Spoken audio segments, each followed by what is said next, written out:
बहुत पुरानी बात है। एक गांव में दो लड़के रहते थे। एक का नाम ज्ञानवान और दूसरे का नाम बुद्धिमान था, लेकिन दोनों पढ़ने लिखने में बहुत कमजोर थे। दोनों के माता पिता उनको लेकर बहुत परेशान थे। उन्होंने ज्ञानवान और बुद्धिमान को अच्छी शिक्षा देने के लिए बनारस भेज दिया। ज्ञानवान और बुद्धिमान ने बनारस में कुछ वर्ष रहकर अध्ययन किया। अब दोनों ही अच्छी शिक्षा ग्रहण कर विद्वान हो चुके थे। विद्वान होने के साथ ही उनमें इस बात का घमंड भी आ गया था कि वे बहुत विद्वान हैं। हर जगह दोनों ही अपने को अधिक श्रेष्ठ और दूसरे को नीचा दिखलाने का प्रयत्न करते थे। दोनों को कई बार उनके शिक्षकों ने इस बारे में समझाया, किंतु दोनों अपने को ही श्रेष्ठ समझते थे।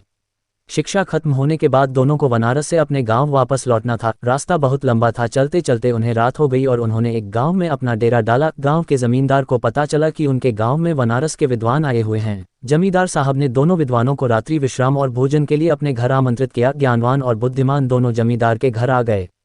जमींदार ने दोनों के रुकने की अलग अलग व्यवस्था की और स्वादिष्ट पकवान बनवाए। जमींदार पहले ज्ञानवान के पास गया और हालचाल जाना। जमींदार पहले तो ज्ञानवान से बहुत प्रभावित हुआ, किंतु अपने घमंड और बुद्धिमान को नीचा दिखाने के लिए ज्ञानवान जमींदार से बोला, बुद्धिमान तो नाम का बुद्धिमान है, इतने दिन बनारस में रहकर भी वह कुछ नहीं सीखा और अभी भी गधा ही है। ज्ञानवान की बातें जमींदार को अच्छी नहीं लगी। ज्ञानवान से मिलने के बाद वह बुद्धिमान से मिलने गया। बुद्धिमान में भी ज्ञानवान की तरह ही बातें की और कहा, ज्ञानवान को कोई ज्ञान नहीं है और वह तो बैल है जिसे कुछ नहीं आता।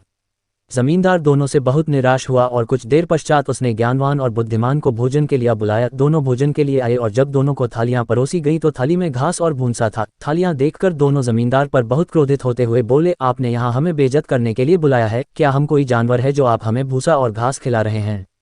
जमींदार हाथ जोड़कर बोला, मान्यवर, आप विद्वान हैं और मेरे मेहमान हैं। मेरा उद्देश्य आपके बेइज्जती करना नहीं है। आप दोनों ही विद्वान होकर एक दूसरे को बैल और गधा बोल रहे थे, इसीलिए बैल और गधे का जो भोजन पसंद है मैंने आपको भी वही भोजन परोस दिया। जमींदार की बात सुनकर ज्ञानवान और बुद्धिमान को अपनी गलती का एहसास हुआ और दोनों ने एक दूसरे से क्षमा मांगी और जमींदार को धन्यवाद दिया। जमींदार ने भी दोनों को स्वादिष्ट पकवान खिलाए और दोनों की खूब आवभगत किया।